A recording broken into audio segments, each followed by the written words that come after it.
জন্য আহ্বান জানিয়েছে। দ্বিতীয়ত বিষয় হচ্ছে জুলাই গণঅভ্যুত্থানে অংশগ্রহণ করেছে আমাদের দেশের আপামর জনতার সাথে প্রবাসে থাকা আমাদের সহযোদ্ধারা অংশগ্রহণ করেছেন, প্রবাসী ভাইয়েরা অংশগ্রহণ করেছেন। সেক্ষেত্রে সংযুক্ত আরব আমিরাতে আমরা সেখান থেকে বেশ কিছু লোক আটক হয়েছিল, তাদেরকে সরকারের পক্ষ থেকে উদ্যোগ নিয়ে নেওয়া হয়েছে। এখনও সেখানে 25 জন সহযোদ্ধা আইনি জটিলতায় আছেন, সে বিষয়ে যেন সরকার উদ্যোগ গ্রহণ করে সে বিষয়টিও আমরা দৃষ্টি আকর্ষণ করেছি। এর পাশাপাশি আরেকটি গুরুত্বপূর্ণ বিষয়, আপনারা জানেন সরকারের পক্ষ থেকে একটি গুম কমিশন করা হয়েছে। গতকালকে আন্তর্জাতিক গুম প্রতিরোধ দিবস ছিল এবং সেই গুম কমিশন স্পষ্টভাবে উল্লেখ করেছে গত 15 বছর ধরে বাংলাদেশে যে বিচার বহির্ভূত হত্যাকাণ্ড, গুম খুন হয়েছে, সেখানে রাষ্ট্রীয় বিভিন্ন সংস্থার বিষয়ে তারা অভিযোগ আনছেন এবং প্রতিবেদনে উল্লেখ করেছেন। ফলে আমরা সরকারের কাছে সুস্পষ্টভাবে দাবি করেছি, সরকার গুম কমিশনের প্রতিবেদন আমলে নিয়ে রাষ্ট্রীয় যেসব সংস্থার মধ্যে যেসব সদস্যরা এ ধরনের অভিযোগে অভিযুক্ত তাদের বিষয়ে যেন সুস্পষ্ট ব্যবস্থা গ্রহণ করে। এবং একই সাথে আমরা যে বিষয়টি আশঙ্কা করছি যে বাংলাদেশে গত 15 বছরে যে নির্বাচনগুলো হয়েছিল সে নির্বাচনগুলোতে আমরা দেখেছিলাম রাষ্ট্রীয় সংস্থা বিভিন্নভাবে প্রভাবিত করার চেষ্টা করত। যারা বিরোধী দল হবে তারা সরকারে নির্বাচন করতে পারবে কি পারবে না, নানা বিষয়ে তারা প্রভাবিত করত।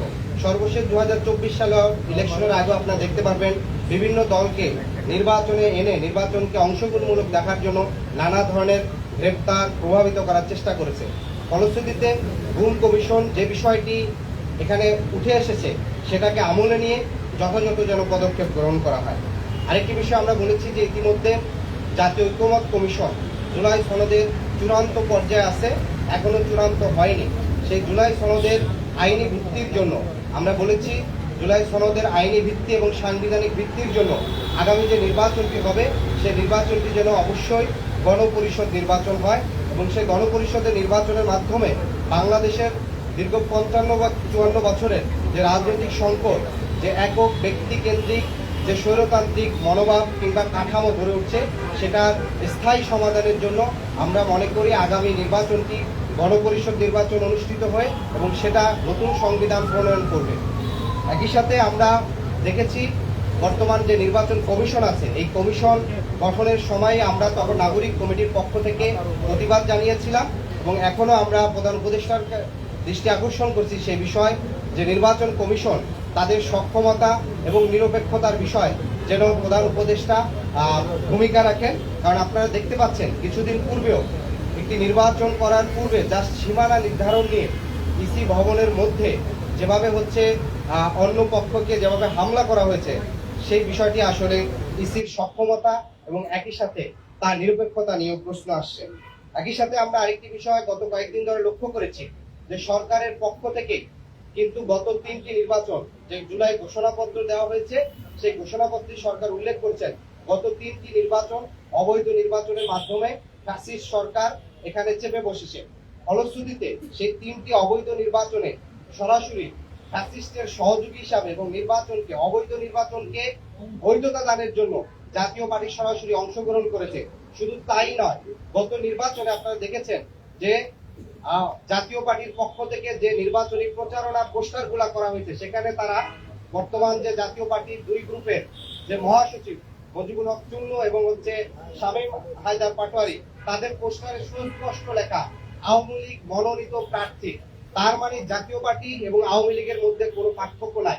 এবং যেহেতু রাষ্ট্রীয়ভাবে আওয়ামী লীগের সাংগঠনিক কার্যক্রম স্থগিত করা হয়েছে এবং আমরা দেখতে পাই জাতীয় পার্টি আওয়ামী লীগকে নির্বাচনে আনার জন্য প্রকাশ্যে একটা নিষিদ্ধ সংগঠনের বিষয়ে প্রকাশ্যে অবস্থান নিচ্ছে। ফলশ্রুতিতে নিষিদ্ধ সংগঠনের বিষয়, সন্ত্রাসী কার্যক্রমের বিষয়ে সুস্পষ্ট অবস্থান নেওয়া এবং বিগত সময় অবৈধ সংসদকে বৈধতা দানের তাদের যে পদক্ষেপ, সে বিষয়গুলো আমলে নিয়ে জাতীয় পার্টির সাংগঠনিক কার্যক্রম যেন স্থগিত করার বিষয়ে সরকার আরো বেশি কার্যকর হয়, সেই বিষয়টি আমরা প্রধান উপদেষ্টাকে আমলে নেওয়ার জন্য বলেছি। ওভারঅল আমরা 5টি বিষয় বলেছি, শহীদ আহত পরিবার, প্রবাসী যোদ্ধাদের বিষয় বলেছি, গুম কমিশনের বিষয় আমলে নেওয়া এবং আগামী নির্বাচন গণপরিষদ নির্বাচন অনুষ্ঠিত করা এবং একই সাথে আওয়ামী লীগ এবং জাতীয় পার্টির বিষয় সরকারের আরো কার্যকরী ভূমিকা। আওয়ামী লীগের যেসব হত্যা মামলায় যারা এখনো মামলায় আছেন তাদের অনেককে আটক করা হয় নাই, কিংবা যাদের বিরুদ্ধে মামলা হয়েছে সরকারের কাছ থেকে সুস্পষ্ট করে সমন্বিত পদক্ষেপ আমরা দেখি না। অনেক সময় দেখি একজনের নামে অনেকগুলা বেশি মামলা হয়, যে মামলাগুলো অনেক সময় মেরিটলেস হয়। ফলশ্রুতিতে এটি একটি নানা ধরনের কনফিউশন তৈরি করে। ফলে সরকার যে বিচারের উদ্যোগ নিয়েছে সেই বিচারটি বাস্তবায়ন করতে হলে একটি কার্যকরী পদক্ষেপ যেন গ্রহণ করা হয়। একই সাথে সারা দেশের যে আইন শৃঙ্খলা পরিস্থিতি সে বিষয়টিও উপদেষ্টাকে আমলে নেওয়ার চেষ্টা করার জন্য অনুরোধ করছি। আর সরকারের পক্ষ থেকে আমরা দেখেছি যে বাংলাদেশে একই সাথে অনেকগুলো বিশ্ববিদ্যালয় ছাত্র সংসদ নির্বাচনের বিষয় সরকার উদ্যোগ নিছে, সেটি যেন সুষ্ঠু সুন্দরভাবে অনুষ্ঠিত হয়, কোনো ধরনের বাধার সম্মুখীন যেন না হয়, সেটি বিষয়ে যেন কার্যকর পদক্ষেপ নেয়। আর ইসির বিষয়ে আমরা আরেকটু বিষয় বলেছি যে জুলাই সনদে আমরা এর পূর্বে বলেছিলাম যে সরাসরি নারীর আসনে নারীদের প্রার্থীর বিষয়ে পুনর্বিবেচনা করার জন্য তা 100 আসনে সরাসরি যেন ভোটের বিষয়টি তারা দেখে। এবং আরেকটি বিষয় হচ্ছে ইসির পক্ষ থেকে একটি কথা বলা হয়েছে যে 31শে অক্টোবরে যাদের বয়স 18 হবে শুধুমাত্র তারা ভোট দিতে পারবে। তার মানে আগামী 6 মাস পরে যে নির্বাচনটি হবে ওই দিনও যদি কারো বয়স 18 হয় সে কিন্তু নির্বাচনে অংশগ্রহণ করতে পারবে না।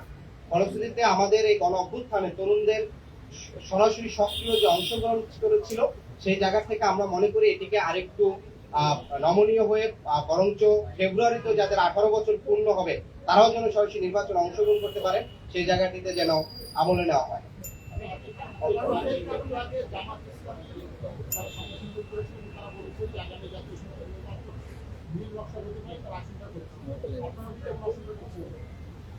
দেখেন, আমরা এর আগেও আমরা আমাদের বক্তব্যে বলেছি, আমরা বর্তমানে যে নানা ধরনের বিষয়গুলো দেখতে পাচ্ছি, পুরনো যে এস্টাবলিশমেন্ট, বিশেষ করে সরকারের ভিতরে থাকা বিভিন্ন সংস্থার কিছু সদস্য, উচ্চাকাঙ্ক্ষী কিছু সদস্য, যারা পূর্বের নির্বাচনগুলোকে নানাভাবে প্রভাবিত করে একপাক্ষিক একটা প্রি ডিসাইডেড ইলেকশন করেছে, বিশেষ করে 2008, 2018 সাল কিংবা 14 এবং সর্বশেষ 2024, সেই চক্রটাকে আমরা এখনো নানাভাবে সক্রিয় দেখি।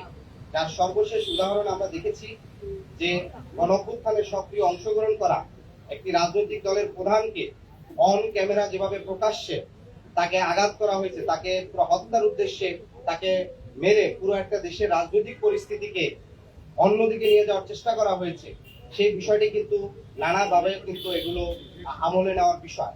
ফলশ্রুতিতে আমরা এই বিষয়টি আমরাও মনে করি যে বিভিন্ন এস্টাবলিশমেন্ট, বিশেষ করে এখানকার বিজনেস এস্টাবলিশমেন্ট, মিডিয়া এস্টাবলিশমেন্ট, সরকারের ভিতরে থাকা নানা ধরনের সংস্থাগুলো একটা তাদের পুরনো কাঠামো ধরে রাখার জন্য মরিয়া হয়ে যাচ্ছে এবং নানা ধরনের তৎপরতা দিচ্ছে।